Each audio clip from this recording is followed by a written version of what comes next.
So, Philip, it's been a while we saw you on the scenes of the Ghana Premier League. How's life been for you right now? Life has been good. I think it has been great. My contract ended with Mediama in 2016, and I think that was it for me. So since 2016, I've actually stopped playing football. Why? I mean, everybody would love to go pro. You were doing okay, so why would you want to stop? I think life in general. I mean, you realize that with football, it's all about opportunities, and sometimes you are fortunate and the opportunities come your way. Other times too, you do whatever thing that is within your power, within your might, and but it just doesn't work for you. And for guys like me, I think that I've been fortunate with the fact that I have an education, so it was something that I could always fall back on. Basically that if football doesn't work out for me, well, there's always a plan B. So I think time was going. I wasn't growing any younger. I had to put my life in order. So I think it was a tough decision for me to make, but I'm glad I did that. I'm glad I moved away from it. So talking about opportunities, I realized that you had your master's in accounting, not in Ghana. How did all of this come up? Okay, so it's actually my first degree in accounting. Okay. Yeah, so I went to Pope John Senior High School in Koforidua. So I'm a Pujoba, a proud one, of course. Yeah. And after Pope John, I was trying to, further my education. So I had the opportunity to go to the US, through Coach Prince Owusu. I don't know if you guys are familiar. I think he's a popular figure in Ghana football. He's coached teams like Tema Youth, Bechem, Mediama. He's now with Vision FC. So through him, I got a scholarship to go to Virginia Tech in the United States. So that's where I started my undergrad. I did 1 year over there, and then I transferred to Liberty University. So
I think it's basically the way the Ghanaian educational system is structured, that we're just pretty much focused on school, but we are not even trying to create opportunity for, the people who are athletes, just to make them comfortable enough to be able to compete.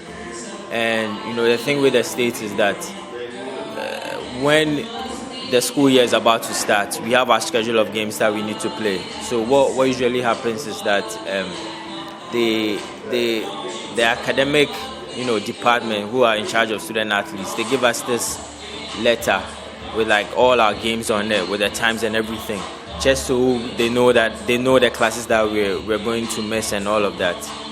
And we send these letters to all our professors. Every teacher has it. And so then if you're going to miss a quiz or a test or anything, what they do is they either let you write it before you travel for a game, or maybe when you go and you come back, then you write it. So I think that flexibility always helps. And they have, tutors available for student athletes. And when you go over there, like they actually treat student athletes as they are important. But I think in Ghana it's the opposite. They treat us as important. So before you're going, we go to practice, we have our gear, ready.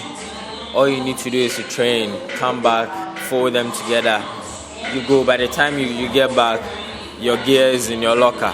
It was a professional feeling, but yet you're an amateur because this is like college games, But the treatment and everything was very, very professional. And I think that is what helped, because I don't have to wake up and worry about what I'm going to wear for practice, or wake up and worry about going to fight with the professor or anything about a missed test or anything. All those things are taken care of. All I needed to do was to show up in class, make sure I'm studying. If I need help, there are appropriate people that I need to see. So everything was structured, and I think that's what really helped me to succeed at that level. So let's move back to Ghana. Things didn't work out in Switzerland. You came to Ghana, then you moved to Mediama. Why Mediama, and how did you find the Ghana Premier League space? Okay, so when I came to Ghana, around that time, Coach Prince had this second division team in the Pram area, Dowenya. So I was training with them, basically just to keep fit and then wait for other opportunities and stuff like that. So I trained with them. That's at that time you wanted to go pro? Yeah. So I was training with them, and I was living at Lakeside. So I actually had to drive like over an hour, 15, 20 minutes every day to Dowenya just to train, come back, So you're looking at the risk on the motorway, the traffic. And I'm doing all these things by myself. Because it's a second division team. They can't really give anything. They can't really give you anything. So you're doing it because you love the game and all of that. So I did that for a couple of months. They were about to start their season, and it was like, well, I think you need to get some games in. So let's just register you, play some games. If any opportunity comes, then you just bounce. And I was like, okay, that's fine. Let's make it happen. So I actually registered with them. I played Dowenya United at Pram. So I think that's that particular year. I think we went undefeated, or we probably lost just a game or something. We just beat everyone, and it was just because of the crop of guys that we had. I think they were a quality group of guys, and a lot of them went on to play at a higher level. You're looking at Moses Sapon. He also moved to Mediama. Amako Kwame Entry, he was in Sudan. He came to Interlice. Abbas Mohammed, I used to play with him. Who else? Moro Salifu. So yeah, it was quite talented group of squad that we had. Just that we didn't have any opportunity, so we just trying to grind our results and stuff like that. So it worked out well. We went undefeated, even in the FA Cup. I remember, I think the round of 32, we had this Division 1 team from, I think, Upper West Camp, I think Bazooka FC or something. So we played against them at Pram. We beat them like 5-1 or something. And that was a D2 team against a D1 team. And with the round of C16, I think we went to Ediana at Doma, and they beat us 1-0. So, and that was actually a close result. Yeah, that was pretty close. So that was that, and I played one season there. That was yeah. So after that particular season, that was when Coach got the Mediama job, and then he called me to his house. He said, I have this thing going on. I want you to come and be a part of it. Let's go there. We just play 1 or 2 seasons tops. We'll leave there. Okay, so we went over there, assigned for 2 years at Mediama, and then that was 2014. So I signed. When I signed, that was around, I think Team Faisal had taken them the league to court. So it took a while before the season actually started. I think I signed in September 2014. The season actually started in, I think, February 2015 or so. So I was there for a while, training with the team. It was a bit of a cultural shock for me, with regards to how everything, worked out over there. Back in America, you get everything prepared for you now. Exactly. Now, so we have so 2 training gears, and you go to training, you come back, you have to wash it because, all by yourself. Yeah. So you have to wash it all by yourself. I was living alone, obviously, so I had to cook sometimes. Go by the roadside, wait for the team bus, stuff like that. So it was a totally different experience, compared to, playing college soccer in the States. Yeah. So how would you describe the whole Ghana Premier League field? The Ghana Premier League, is it competitive? Is it professional? Is it tough? Is it easy? No, I think it's tough and it's a bit brutal when you look at the kind of pitches that players have to play on. I don't think that these pitches are deserving of the feet of the footballers. I think Ghanaian footballers actually deserve better, and these pitches don't actually help the development of the game, and especially when you're coming from a place where the pitches are pretty standard.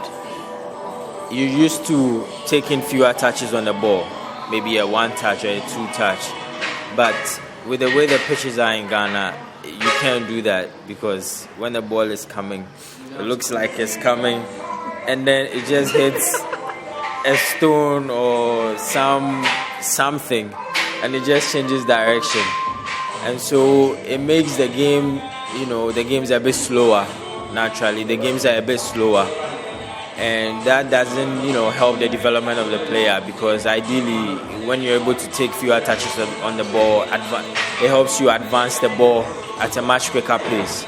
But because of how the pitches are set up in Ghana, I think it makes it, a bit difficult for the players. So in Ghana, what's the most difficult game you ever played here? I don't know. I don't think I had a difficult game. I really don't think I had a difficult game. I think all the games were pretty much standard. And, when you observe the league logs these days, it tells you that, the quality, in terms of quality, is pretty much the same. Because almost everybody wins at home. Almost everybody, almost everybody wins at home. And, sometimes somebody comes to your home and, they play like crap, and you think that, no, they're not good enough. But when you go over to their home, then they beat you. And you just, I don't know, you just don't understand about, everybody wins at home. That's how the league is set up. And so when you end up losing 1 or 2 games at home, then you're like in deep relegation trouble. That's how the league is set up. I mean, since the 2015 season that I played, and since then I've been observing, so that's how it looks like to me. So moving away from football, why this? Why a gym? Why didn't you go into what you study, or are you combining the two of them? Okay, so I think it's all about opportunities. I think that's what life is about. Life is all about, opportunities, and being able to leverage on your exposure. And what makes businessmen thrive and succeed is the ability to identify a problem and solve it. Okay, so for me, when I moved into this area, this is what I observed, that there is no gym around. So if I'm able to put something like that here, it will sell. And I mean, the people over here are a testament of what I believed, and I think I'm doing pretty okay. So how is it like running a place like this? I think it's tough, just like every other business, because you get people wanting to train for free, which is very common with Ghanaians. We always want the free stuff. So people are always trying to cut corners, trying to beat the system. When you put one system in place, they try to hack the system and then find other ways, to get in and then train for free. And you're also looking at the human relationship bit of it, because sometimes you're just so out of it, you don't want to have conversation with clients and stuff like that. But then you still have to, talk to them, engage them, trying to find out whatever problems that they have, whatever needs that they have with regards to equipment, and basically trying to keep them coming back for more. So for us, I think that's what we're trying to do here. I like the fact that you said you want to make them keep them coming back for more. How do you balance this in family? I think it's fun. It's fun. Yeah, I think it's fun. Your wife and you just come on and do it. So when we actually started, before my wife got pregnant, we used to be here like together, especially in the evening. So I mean, it was fun because I have her by my side, and she's the talkative. She's good with people, so that always helps, having her around. Because then she takes care of that bit of, the conversation, and, handles the clients and all those things for me, just so I can focus on, other stuff. So, I mean, now we have a 4-month baby, and we go on break, usually between 10:30 and 4 o'clock. So sometimes I end up, rushing back home just so I can spend some time with her. These days, sometimes if I don't have to be here very early, I just end up, staying at home just so I can see her wake up. Because when she wakes up, she's like always smiling and bubbly, and I think it's an exciting feeling. So these are moments that you don't want to miss out on, especially when they are growing up. So I try to do that when I can, and also make the most of every opportunity that has come my way. Are we going to see you back in football? No. That was so emphatic. Yeah, because I'm done. And I keep, I talk to people. So I think 2 months ago, one of my coaches called me from the States. And, we're just having a conversation, and he asked me that, so do you miss it? I was like, no, I don't. And I really don't. I really don't. Because for me, when I made that decision, that was it for me. Yeah, I just moved out, and in my mind I had blocked it out, because playing takes a lot, mentally. You can't even begin to understand the mentality that these players have to have before they can actually get on the field.